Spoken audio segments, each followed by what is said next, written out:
உலக நாயகன் கமல்ஹாசனுடைய நடிப்பில் வெளிவந்த பாபநாசம் திரைப்படம் மற்ற மொழிகளில் எந்த அளவுக்கு இந்த திரைப்படம் ஹிட்டோ அதை விட அதிகமாகவே தமிழில் ஹிட் ஆயிருக்க காரணம் என்ன அப்படின்னு கேட்டால் இந்த திரைப்படத்தோட நாயகன் உலகநாயகன் கமல்ஹாசனுடைய விஸ்வரூபம் படத்தை தொடர்ந்து அவருடைய படம் பெரிய எதிர்பார்ப்புக்குள்ளார இருந்துச்சு. அதுதான் உத்தம வில்லனுடைய ஓப்பனிங்கும் ரொம்ப பெரிய அளவில் இருந்துச்சு. பட் எதிர்பார்த்த அளவுக்கு அந்த திரைப்படம் ஓடாத காரணத்தினால பாபநாசம்க்கு அந்த அளவுக்கு எதிர்பார்ப்புகள் இல்லை அப்படின்னு கூட சொல்லலாம்.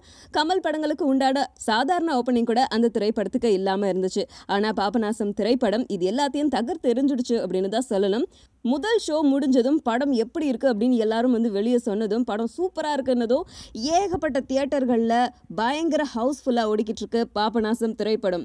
லாஸ்ட் சண்டேல யாருக்குமே டிக்கெட் கிடைக்காத அளவுக்கு ஹவுஸ்ஃபுல்லாக ஓடிக்கிட்டு இருக்க இந்த திரைப்படம் ஏ சென்டர் மட்டும் இல்லாமல் பிசி எல்லா சென்டர்கள்லையும் வெளிநாடுகள்லையும் நல்ல வரவேற்பை பெற்றிருக்கிறதா தகவல்கள் அடிப்படுது.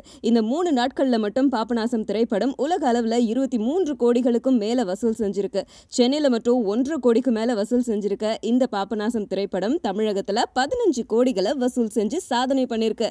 இன்னும் நிறைய நாட்கள் ஓட வேண்டியிருக்கு. இந்த திரைப்படம் 100 கோடிகளையும் எட்டலாம் அப்படின்னு பேசிட்டு இருக்காங்க. My son is 7 years old. He said, "They're gay." So I said, "Oh, so you know what gay is?" He said, "Yes, Papa."